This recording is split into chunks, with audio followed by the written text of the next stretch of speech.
आर्थिक राजधानी मुंबई में एमिरेट्स एयरलाइंस के एक विमान की चपेट में आने से लगभग 40 राजहंसों की मौत के बाद अब महाराष्ट्र वन विभाग एक्शन मोड में आ गया है। महाराष्ट्र वन विभाग की एक टीम ने एमिरेट्स एयरलाइन के पायलट के बयान दर्ज करने की तैयारी कर ली है।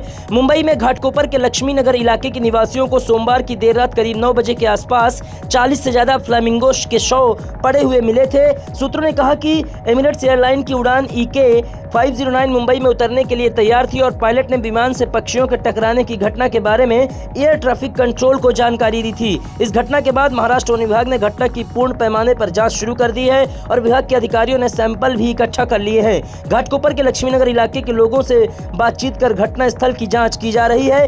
अतिरिक्त मुख्य संरक्षक SB राजा राव ने कहा कि हमारी टीम जमीनी स्तर पर पूरी तरह से काम कर रही है, मामले की जाँच की जा रही है। हम फ्लेमिंगो की मौत के कारण का पता लगाने की कोशिश कर रहे हैं। हम उस पायलट का बयान भी दर्ज करेंगे जिसने ATC को विमान से राजहंस के टकराने की जानकारी दी थी। वहीं विमान से फ्लेमिंगो के टकराने की घटना के बाद एमिरेट्स एयरलाइन के विमान का निरीक्षण किया गया है। इसी बीच घटना को लेकर एक NGO ने सवाल उठाए हैं। NGO और वन्य जीव कल्याण संगठन ने घटना पर सवाल उठाते हुए कहा है कि ऐसा माना जाता है कि फ्लेमिंगो का झुंड ठाणे राजहंस अभयारण्य की ओर उड़ रहा था, तभी झुंड विमान की चपेट में आ गया और इसमें 40 से ज्यादा फ्लेमिंगो मारे गए।